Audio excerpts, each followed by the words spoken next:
کچھ ذمہ داریاں مردوں اور عورتوں دونوں پر ہیں، جیسے امر بالمعروف اور نہی عن المنکر کی ذمہ داری، اسی طرح اپنی ذمہ داریوں کے بارے میں پوچھ گچھ. پھر اسی طرح عورتوں کے لیے یعنی خاص طور پر ان کے خاص مقام ہیں، اس کے حوالے سے خوشخبریاں، جیسے اسلام میں ماں کا حق جو ہے وہ سب سے بڑھ کر ہے. یعنی جتنے بھی لوگوں کے حقوق ہیں ان میں سب سے زیادہ ماں کا حق ہے، کہ اسلام نے ماں سے حسن سلوک کی تلقین کی اور 3 بار کی ہے. یعنی باپ کے مقابلے میں ماں کو 3 حق دیے ہیں جب وہ ماں بنتی ہے. اسی لیے عورت کچھ بھی بن جائے، کوئی بھی مقام حاصل کر لے دنیا میں، کتنا بھی نام کما لے، لیکن اس کی تکمیل اس وقت ہوتی ہے جب وہ ماں بنتی ہے. اس کو سب سے زیادہ عزت اور مقام اور مرتبہ اس وقت ملتا ہے جب وہ ایک ماں کی حیثیت سے سب کے سامنے آتی ہے. پھر اسی طرح اللہ سبحانہ وتعالیٰ نے قرآن مجید میں بارہا والدین کے ساتھ احسان کا حکم دیا، لیکن خصوصاً ماں کے بارے میں الگ سے بھی حکم دیا. انبیاء علیہ السلام اپنی ماؤں سے خصوصی تعلق رکھتے تھے. عیسیٰ علیہ السلام کی صفت آتی ہے کہ وہ برم بوالدتی، کہ میں اپنی والدہ سے بہتر سلوک کرتا رہوں، مجھے اس کا حکم دیا ہے. ماں کے قدموں تلے جنت بتائی گئی. اور اسی طرح خرچ کرنے کی ابتدا بھی ماں سے ہونی چاہیے. طارق محاربی کہتے ہیں، ہم مدینہ آئے تو رسول اللہ صلی اللہ علیہ وسلم ممبر پر کھڑے لوگوں سے خطاب فرما رہے تھے. آپ فرما رہے تھے، دینے والے کا ہاتھ اونچا ہوتا ہے، اور سب سے پہلے تم اسے دو جن کی کفالت تمہارے ذمہ ہے. اپنی ماں کو دو، اپنے باپ کو دو، اپنی بہن کو دو، اور اپنے بھائی کو دو، پھر اپنے قریبی رشتہ دار کو دو، پھر جو تمہارے قریبی ہو. یعنی اپنے بیوی بچوں کے بعد سب سے پہلا حق کس کا ہے؟ ماں کا ہے. اور اگر بیوی بچے نہیں تو خرچ کرنے میں سب سے پہلے ماں کو دیا جائے گا. اور اس میں الحمدللہ ہم دیکھتے ہیں کہ ہمارے معاشرے میں آج تک یہ روایت باقی ہے کہ بہت سے جو نوبل پیپل ہوتے ہیں وہ خاص طور پر ماؤں کو الگ سے دیتے ہیں تاکہ وہ اپنی خوشی سے اور اپنی مرضی سے جو چاہیں خرچ کر سکیں. پھر اسی طرح بیوی کے حقوق قرآن مجید میں اللہ تعالیٰ فرماتے ہیں وَعَاشِرُوهُنَّ بِالْمَعْرُوفِ، اور ان کے ساتھ معروف اچھے طریقے سے زندگی بسر کرو. معاویہ کہتے ہیں، میں نے عرض کیا یا رسول اللہ، ہم پر اپنی بیوی کا کیا حق بنتا ہے؟ آپ نے فرمایا، جب تم کھاؤ تو اسے بھی کھلاؤ، جب تم پہنو یا کماؤ تو اسے بھی پہناؤ. یعنی صرف اپنے کپڑے نہیں خرید لو بلکہ اس کے بھی ساتھ خریدو، اور صرف اپنا کھانے کی فکر نہیں کرو بلکہ اس کی بھی فکر کرو. اس کے چہرے پر نہ مارو، اسے گالیاں مت دو، اور اگر اسے الگ کرو تو گھر میں ہی کرو. یعنی بعض اوقات ناراضگی ہو جاتی ہے دونوں کے بیچ میں، تو بیوی کو چھوڑ کے گھر سے نہ نکل جاؤ، کیونکہ بعض مرد جو ہے اس طرح کے ظلم و زیادتی کرتے ہیں. آج ہی ناشتے کے وقت ایک خاتون میرے پاس آئی تو کہنے لگی کہ میرے شوہر 9 سال پہلے مجھے اور بچوں کو چھوڑ کے گھر سے چلا گیا، کسی بات پہ ناراضگی ہوئی اور وہ کسی صورت واپس آنے کو نہیں مان رہا.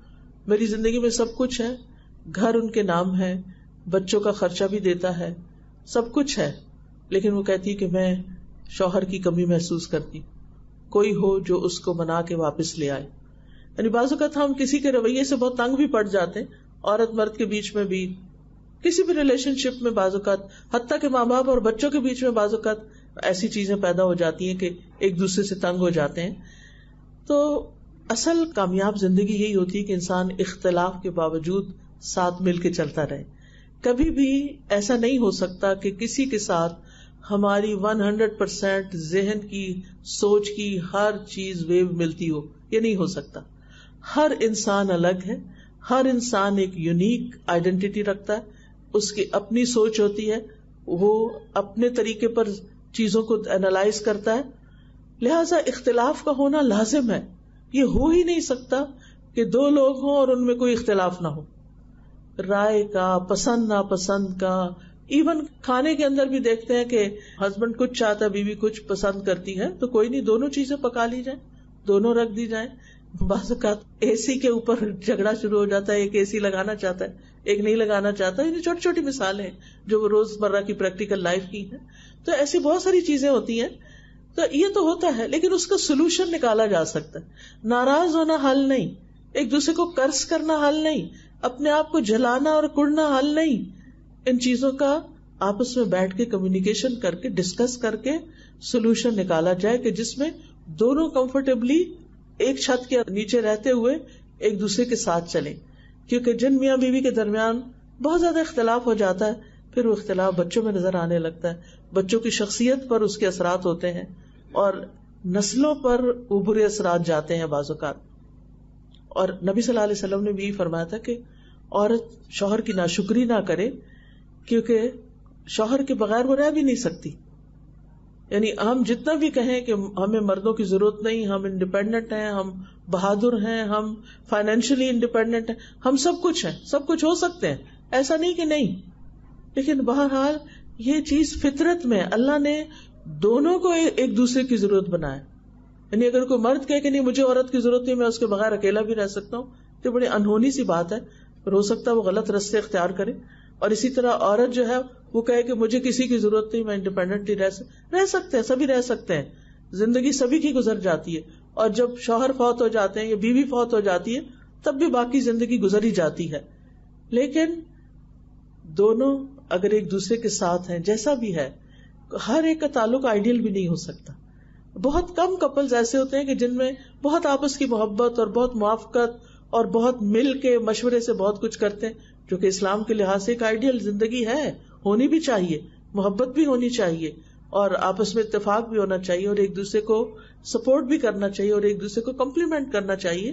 لیکن بعض کیسز میں نہیں بھی ہوتا تو کوئی بات نہیں, انسان کا امتحان ہوتا ہے. انسان کو اس دنیا میں ہر چیز نہیں ملی, اللہ تعالیٰ نے مختلف لوگوں کو مختلف طریقے سے آزمایا, کیونکہ اگر یہ آزمائش نہ ہو تو پھر کیسے پتا چلے کہ کون واقعی اچھا ہے. امتحان آنے پر ہی دوسرے کا پتا چلتا ہے کہ کون کتنے پانی میں ہے. اور آخرت کے اجر و ثواب کا انحصار اس پر ہے کہ مشکلات میں بھی کون اچھے اخلاق کا معاملہ کرتا ہے, اندر دکھی ہوتے ہوئے بھی کون چہرے پر مسکراہٹ لا سکتا ہے, اور کون اپنے غموں کو بلا کر دوسروں کے غم بانٹ سکتا ہے. تو زندگی اسی طرح ہے. ہم اس پلانٹ پہ ہمیشہ کے لیے رہنے آئے نہیں ہیں, بس تھوڑے سال کے لیے آتے ہیں اور پھر چلے جاتے ہیں. شروع سے ایسے ہی ہو رہا ہے اور ایک دن یہ پلانٹ بھی ختم ہو جائے گا اور ہم سب بھی یہاں سے چلے جائیں گے. اللہ نے ہم مسلمانوں کے لیے ایک اور زندگی رکھی ہے اور وہ جنت کی زندگی ہے, لیکن اس کے لیے کوالیفائی کرنا ضروری ہے. جن چیزوں کے لیے اللہ تعالیٰ نے حکم دیا کہ وہ ان کو کرنا ہے, ہم کو وہ کرنا ہے. جو فرائض ہیں ہمارے ان کو پورا کرنا ہے. کچھ چیزوں کو ہم خوشی سے کر لیتے ہیں, کچھ چیزیں ہمارے لیے امتحان بن جاتی ہیں, ان کو ناخوشی سے کرتے ہیں. لیکن جو چیز خوشی سے کرتے ہیں اس کے مقابلے میں اس کا اجر زیادہ ہے جو ہم تکلیف سے کرتے ہیں, کیونکہ مومن کو تو ایک کانٹا بھی چبھتا ہے تو اس کے لیے اجر ہی اجر ہے. تو بہرحال بیوی کے حقوق ہیں, بیوی پر معروف طریقے سے خرچ کرنا وہ بھی صدقہ ہے. حتیٰ کہ نبی صلی اللہ علیہ وسلم نے فرمایا جب آدمی اپنی بیوی کو پانی پلاتا ہے تو اسے اجر دیا جاتا ہے, کیونکہ بیویاں تو پلاتی رہتی ہیں لیکن ہسبینڈ کم ہی ہوتے ہیں کہ جو اٹھ کے بیوی کو پانی دیں. تو ارباز بن ساریہ اس حدیث کے راوی ہیں, وہ کہتے ہیں جب میں نے یہ حدیث سنی تو اٹھا اور اپنی بیوی کو پانی پلایا اور اسے بھی یہ حدیث سنائی. پھر اسی طرح نبی صلی اللہ علیہ وسلم کی اپنی زندگی کی مثال ہے کہ وہ حضرت عائشہ سے سب سے زیادہ محبت کرتے تھے. آپ سے پوچھا گیا کہ آپ کو کس سے زیادہ محبت ہے تو آپ نے فرمایا عائشہ سے. پوچھا گیا مردوں میں سے تو کہا اس کے والد سے. یعنی آپ نے کبھی اس میں جھجک محسوس نہیں کی کہ اپنے دل کے یا جذبات کا اظہار کریں کہ مجھے واقعی عائشہ سے محبت ہے. اور پھر یہ کہ محبت کا عملی اظہار بھی کرتے. حضرت عائشہ کہتی ہے میں حیض کی حالت میں پانی پیتی اور برتن نبی صلی اللہ علیہ وسلم کو دیتی, آپ برتن اسی جگہ منہ رکھ کر پانی پیتے جہاں سے میں نے منہ رکھ کے پانی پیا ہوتا. میں حالت حیض میں ہڈی سے گوشت کھا کر آپ کو دیتی اور آپ اسی جگہ سے کھاتے جہاں سے میں نے کھایا ہوتا. کیونکہ بعض لوگوں کے ہاں حالت حیض میں عورت ناپاک ہے اور اس کا پسینہ بھی ناپاک ہے اور سب کچھ ہی ناپاک ہے, حالانکہ ایسا نہیں ہے. اس حال میں بھی نبی صلی اللہ علیہ وسلم پانی بھی ان کے گلاس میں پی لیتے اور گوشت بھی وہاں سے کھا لیتے جہاں سے حضرت عائشہ نے کھایا ہوتا. پھر اسی طرح بیوی کے ساتھ گزرے ہوئے اچھے وقت کی تعریف کرنا, بیوی کو وقت دینا. حضرت عائشہ رضی اللہ عنہ کہتی کہ ایک مرتبہ عید کے دن رسول اللہ صلی اللہ علیہ وسلم کے سامنے کچھ حبشی کرتب دکھا رہے تھے. میں نے آپ کے کندھے پر سر رکھ کر انہیں دیکھا تو آپ نے اپنا کندھا میرے لیے جھکا دیا, نیچے کر دیا, اور میں سر رکھ کر دیکھتی رہی اور جب میرا دل بھر گیا تو میں واپس آ گئی.